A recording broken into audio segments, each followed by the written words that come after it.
তো আমার তো রান্না করতেই হবে, সেই জন্য একটু রেস্ট করে চলে এসেছি কিচেনে। কি রান্না করব সেটাই আমি আপনাদের সাথে এখন শেয়ার করব। তো আমার কিছু লেফট ওভার চিকেন ছিল, মানে চিকেন রোস্ট অনেক বড় একটা কিনেছিলাম, হোল আস্তা। তো পুরাটা খাওয়া হয় নাই, এতটুকু বেঁচে গেছে। তো এটা দিয়ে আমি একটা কারি রান্না করব। ফেলে দিয়ে তো লাভ নাই, তাই না? এতগুলা চিকেন, সেজন্য এটাকে আমি প্রপার ইউজ করব এখন রান্না করে। ইফতারি আর বেশিক্ষণ বাকি নাই, হয়তো কতক্ষণ বাকি এখন? 3:30 বাজে, 4:30, 5:30, 6টা। সো 2.5 ঘন্টা বাকি আছে। যদিও 2.5 ঘন্টা বাকি আছে, কিন্তু রান্না করতে গেলে কিন্তু সময় চলে যায় দ্রুত। তো সেই জন্য আমি এখন টুকটাক রান্না করব। ফ্রিজে তো সবসময় খাবার থাকে জানেন। তো এই চিকেনটা রান্না করব। এটা হচ্ছে চিকেন রোস্ট কিনে এনেছিলাম। চিকেন রোস্টের থেকে পুরাটা খাওয়া হয় নাই, কিছু বাদ ছিল। এই যে এগুলো হচ্ছে সেই লেফট ওভার চিকেন। তো ফেলে দিতেও খারাপ লাগে, আবার খাওয়াও হচ্ছে না। সেই জন্য ভাবলাম যে এটাকে কারি হিসেবে রান্না করে ফেলি, তাহলে খাওয়া হয়ে যাবে। কোনো কিছু অপচয় করা ঠিক না, আর আমি খাবার অপচয় করতে একদমই পছন্দ করি না। তো এখন যেটা করব, এই চিকেন রোস্টের এই পিসগুলো দিয়ে কারি রান্না করব। সেই জন্য আমি এখানে পনির কেটে নিচ্ছি, এরকম ছোট ছোট টুকরা করে পনির কেটে নিচ্ছি।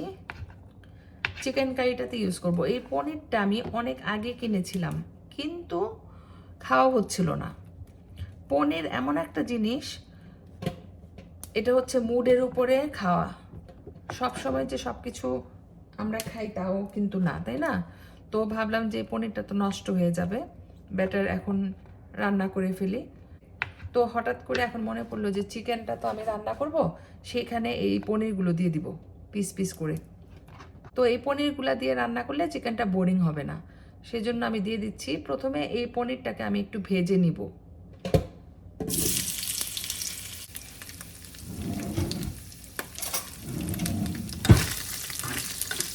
চিকেনটাকে একটু ভেজে নিচ্ছি, সরি পনিরটাকে একটু ভেজে নিচ্ছি হালকাভাবে, একটু লবণ দিয়ে ভেজে নিচ্ছি পনিরটাকে। কখনোই আমি পনির দিয়ে চিকেন রান্না করিনি, এই ফার্স্ট টাইম রান্না করছি, এটা আমার আইডিয়া। তো এই ফ্রাই প্যানে এখন তেল অলরেডি গরম হয়ে গিয়েছে, আমি পেঁয়াজগুলো দিয়ে দিচ্ছি। পরিমাণ মতো পেঁয়াজ দিয়ে দিলাম, পেঁয়াজ কাঁচামরিচ দুইটাই দিয়ে দিলাম, আর কয়েক টুকরা রসুন কুচি কুচি করে কেটে দিয়েছি। এটা একটু নরম হয়ে আসলে আমি সব ধরনের মশলা দিব, হলুদ, মরিচ, জিরা, ধনে দিয়ে তারপরে একটু গরম মশলা দিব, এলাচি, দারচিনি, তেজপাতা। আজকে বেশি কিছু করব না, একদম সিম্পলের ভিতরে ইফতারের ব্যবস্থা করতেছি, কারণ প্রতিদিন এত হেভি খেতে ভালো লাগে না।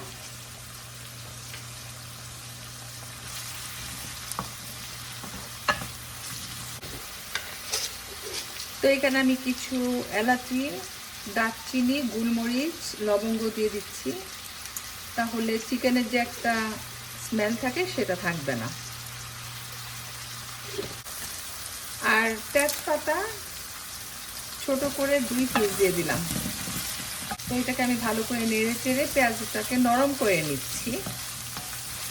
এই হচ্ছে মুরগির মাংস, রোস্ট চিকেনের যে ব্রেস্টের অংশগুলো আছে একদম ঝুরা ঝুরা করে নিয়েছি, হাড্ডি ফেলে দিয়েছি।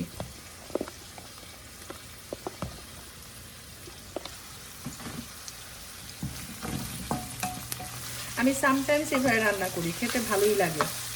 দেখবেন বাইরের থেকে চিকেন রোস্ট আনা হলে প্রথম দিনই ভালো লাগে খেতে, তারপরে লেফট ওভারটা আর খেতে ইচ্ছা করে না, তো ওইটা আবার ফেলে দিতেও মায়া লাগে ওই সময়ে। তো তখন আমি এইভাবে রান্না করে ফেলি। সব মশলা দিয়ে দিলাম, হলুদ, মরিচ, জিরা, ধনে, এভরিথিং। সাথে একটু গরম পানি অ্যাড করছি।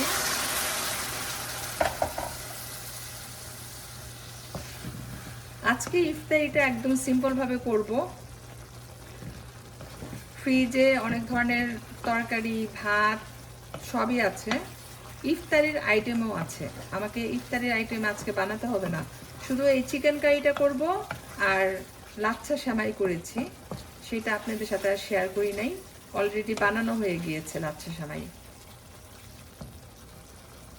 তো এখানে আমি এই যে আগের থেকে বেজে রাখা পনিরগুলো দিয়ে দিচ্ছি।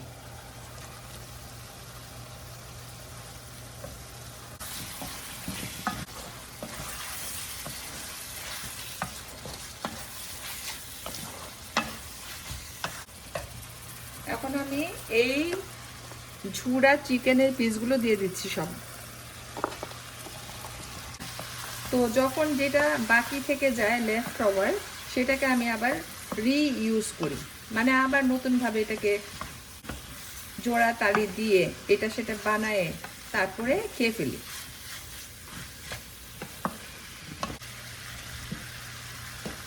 টমেটো দিলে একটু গ্রেভি হবে, আমি একটু পানি দিব, বাট টমেটোর যে গ্রেভিটা হয় সেটা আরো ভালো হয়। সামান্য একটু পানি দিব তরকারিটা ভালোভাবে কষাবার জন্য, একটু গরম পানি দিয়ে দিচ্ছি, আর সাথে টমেটো দিয়েছি, তো গরম পানি আর টমেটোর থেকে অনেক ঝোল উঠবে। তো এই হচ্ছে সেই পনির, পুরোটা শেষ করতে পারলাম না, অর্ধেকটা দিয়েছি আর অর্ধেকটা রেখে দিচ্ছি ফ্রিজে। আর অ্যাড করব একটু গোলমরিচের গুঁড়া, ব্ল্যাক পেপার ক্রাশ। তো আপনাদের কাছেও যদি এরকম চিকেন রোস্ট এক্সট্রা থেকে থাকে, মানে থেকে যায় আর কি, ফেলে দিবেন না, ফেলে দিবেন না, এইভাবে আমার মতো রান্না করে ফেলবেন, খেতে কিন্তু দারুণ হয়। এটা আমাদের দেশি স্টাইলের চিকেন রোস্ট ছিল না, বিদেশি স্টাইলের চিকেন রোস্ট ছিল, মানে কোনো হলুদ মরিচ জিরা ধনে তারপরে কোনো স্পাইস ঝাল কিছুই ছিল না, একদম সিম্পল প্লেন একটা চিকেন রোস্ট ছিল। তো প্রথম দিন খেতে ভালো লেগেছে, পরে আর কিন্তু যে বাকি রোস্টটা ছিল ফ্রিজে ওইটার খেতে ইচ্ছা করে নাই। তো সবশেষে আমি এখন ধনে পাতা দিয়ে দিচ্ছি, আজকে বাসায় ধনে পাতা ছিল, তো যাই হোক ধনে পাতাটাও কাজে লাগলো, একটা সুন্দর ফ্লেভার আসবে। তো সম্পূর্ণ নিজের রেসিপিতে বেঁচে যাওয়া চিকেন রোস্টের পিসগুলো দিয়ে সাথে পনির দিয়ে আমি তরকারিটা রান্না করেছি। এখানে আমি পনির অ্যাড করেছি এই যে, কারণ চিকেনটা যদি এমনি রান্না করতাম খারাপ হতো না, বাট যেহেতু বাসায় পনির ছিল সেটাকে প্রপার ইউজ করলাম আর কি, এক ঢিলে দুই পাখি মারা। তো তরকারিটা হয়ে গিয়েছে, এটা হচ্ছে দোকান থেকে আমি চিকেন রোস্ট কিনে এনেছিলাম, তো খাওয়ার পরে যতটুকু বেঁচে ছিল ফ্রিজে ছিল, তো ভাবলাম যে এটাকে নষ্ট না করে বা ফেলে না দিয়ে রান্না করে ফেলি। তো আমি আমার সিস্টেমে পনির দিয়ে রান্না করেছি, কেমন হয়েছে দেখতে আপনারাই বলবেন। আরেকটা জিনিস করেছি, এই হচ্ছে লাচ্ছা সেমাই। লাচ্ছা সেমাইটা আমরা সবাই পছন্দ করি, তো লাচ্ছা সেমাই আমি মুড়ির সাথে খেতে খুব পছন্দ করি, আর বিশেষ করে রোজার সময় মুড়ির সাথে লাচ্ছা সেমাইটা আমার অনেক পছন্দের একটা খাবার। এইবার রোজাতে আমি এটা অনেক এনজয় করছি। তো এই যে বেশি ঘনও হয় নাই বেশি পাতলাও হয় নাই, এভাবে রান্না করেছি। ইনশাল্লাহ ইফতারির পরে মুড়ি দিয়ে খাবো। আর এটা হচ্ছে আমার হাজব্যান্ডের প্রিয় একটা খাবার, আমিও একটু খাবো, খাবো না যে তা না, বাট আমার হাজব্যান্ড খুব পছন্দ করে। তো এই দুইটাই হচ্ছে স্পেশাল আজকের জন্য আমার রেসিপিতে তৈরি। তো আজকের মতো আমার রান্নাবান্না ডান। তো এখন আমি একটু শাওয়ার নিব, কারণ শাওয়ার নিলে ফ্রেশ থাকবো, ইফতারের সময় ভালো লাগবে। তো আমি যতটুকু রান্না করেছি আপনাদের সাথে শেয়ার করেছি, আজকে বেশি কিছু করি নাই, কারণ ফ্রিজে অনেক খাবার আছে, তো ওগুলা নষ্ট হয়ে যাবে। আমাদের হচ্ছে টোনাটুনি সংসার, খাওয়ার লোক খুবই কম, তো সেজন্য যা ছিল তার সাথে দুইটা আইটেম অ্যাড করেছি, একটা হচ্ছে চিকেন কারি যেটা আমি এখন রান্না করেছি, আর একটা হচ্ছে লাচ্ছা সেমাই।